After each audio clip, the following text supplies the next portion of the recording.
Assalamualaikum warahmatullahi wabarakatuh. Halo semuanya, perkenalkan kami mahasiswa dari Universitas Pelita Bangsa, Fakultas Ekonomi Bisnis, Prodi Bisnis Digital. Di sini kelompok kami akan memaparkan materi dalam mata kuliah pengantar akuntansi untuk memenuhi tugas akhir kami. Pertama-tama izinkan kami mengenalkan anggota kelompok kami. Yang pertama ada saya sendiri, Amanda dengan NIM 152210016. Yang kedua ada Alfia dengan NIM 152210030. Lalu ada Nika Hafiza dengan NIM 152210070. Dan yang terakhir Hani Davina dengan NIM 152210022. Selanjutnya, pengertian akuntansi. Pengertian akuntansi dapat dilihat dari dua sudut, yaitu yang pertama secara umum. Akuntansi adalah sistem informasi yang memberikan laporan kepada pihak-pihak yang berkepentingan mengenai kegiatan ekonomi dan kondisi perusahaan. Dan yang kedua sebagai proses pencatatan, penggolongan, peringkasan, transaksi keuangan, dan penginterpretasian hasil proses tersebut. Yang selanjutnya transaksi keuangan. Transaksi keuangan dapat dibagi menjadi 4. Yang pertama transaksi eksternal, yaitu transaksi yang terjadi antara perusahaan dengan pihak luar eksternal, penjualan barang, pelunasan hutang. Yang kedua, transaksi internal, transaksi yang terjadi dalam unit perusahaan X kegiatan produksi. Yang ketiga, transaksi operasi, yaitu berkaitan dengan kegiatan perusahaan dalam rangka menciptakan pendapatan. Dan yang terakhir, transaksi modal, semua transaksi yang berkaitan dengan pemerolehan dana untuk membiayai kegiatan. Pemakaian laporan keuangan dapat dibagi menjadi 2, yaitu yang pertama eksternal, berisikan investor atau pemilik, lalu kreditor, customer atau pelanggan, pemasok, pemerintah, lembaga pendidikan, dan masyarakat umum. Lalu internal, berisikan manajemen puncak, manajer divisi, staf akuntansi, dan karyawan. Tujuan pelaporan keuangan. Yang pertama, posisi keuangan perusahaan atau likuiditas dan solvensi. Yang kedua, kemampuan perusahaan menghasilkan laba atau dapat dibilang dengan earning power. Yang ketiga, kemampuan perusahaan mendatangkan aliran kas atau bisa dibilang dengan cash flow. Yang keempat, prestasi manajemen dalam mengelola sumber ekonomi.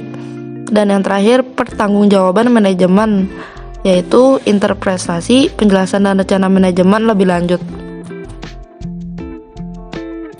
Di slide ini menjelaskan tentang kebutuhan informasi dan laporan yang mendukung. Informasi tentang likuiditas dan solvensi dimuat dalam neraca berbagai rasio. Informasi tentang profitabilitas dimuat dalam laporan laba rugi dan neraca.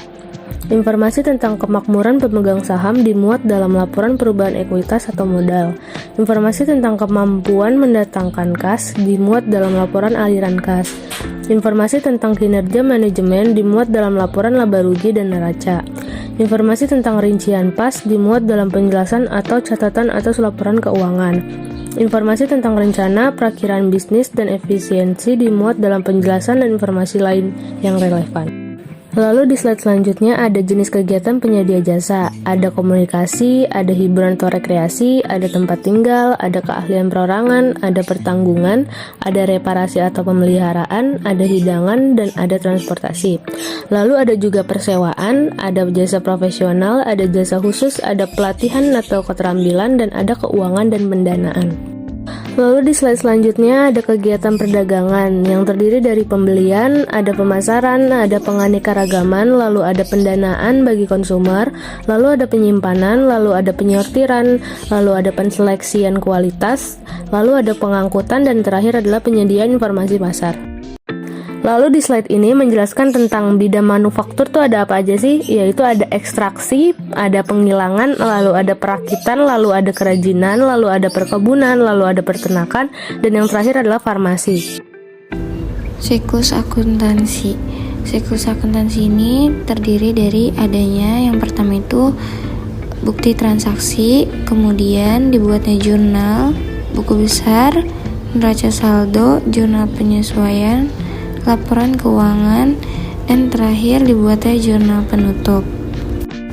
Laporan keuangan memuat atas aset, utang, ekuitas, setoran atau investasi dari pemilik, dan distribusi ke pemilik. juga adanya pendapatan, biaya, untung, rugi, ataupun laba. Kemudian yang ketiga adanya aliran kas operasi, aliran kas investasi, dan aliran kas pendanaan. Persamaan akuntansi yaitu aktiva sama dengan utang ditambah modal. Elemen laporan keuangan yaitu neraca. Neraca adalah menggambarkan posisi keuangan suatu organisasi pada aset tertentu. Jadi di dalam neraca itu adanya aset dan liabilitas serta ekuitas. Yang termasuk ke dalam aset yaitu ada aset lancar, investasi jangka panjang seperti tanah, bangunan, dan perlengkapan, juga aset tak berwujud dan aset lain-lain. Yang termasuk liabilitas dan ekuitas yaitu kewajiban lancar, kewajiban jangka panjang, dan ekuitas yaitu termasuk dari rincian bergantung pada bentuk perusahaannya tersendiri.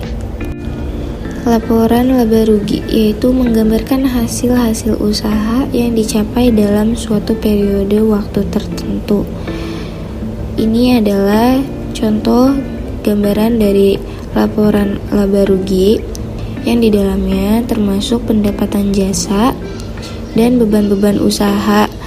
Di sini kalau di dalam contoh beban usahanya itu ada beban gaji, beban listrik dan air, beban perlengkapan, beban penyusutan peralatan, beban umum serba-serbi, lalu dijumlahkan beban usahanya, kemudian adanya laba usaha.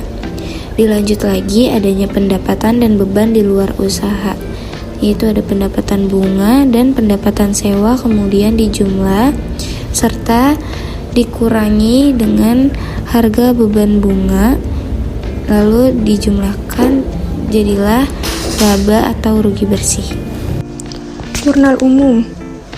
Jurnal umum digunakan untuk mencatat transaksi ke buku jurnal secara kronologis. Mencatat jumlah rupiah dari jurnal ke buku besar disebut dengan pengakunan atau posting. Contoh dari jurnal umum seperti gambar di slide ini. Selanjutnya, kumpulan akun-akun yang berfungsi sama sebagai elemen statement tertentu disebut dengan buku besar. Contoh dari buku besar seperti gambar di slide ini. Laporan keuangan. Laporan keuangan merupakan catatan informasi keuangan suatu perusahaan, termasuk semua transaksi yang terjadi dalam bisnis pada suatu periode tertentu. Contoh laporan keuangan seperti gambar di slide ini. Terima kasih sudah menyaksikan video ini, semoga bermanfaat. Bye-bye.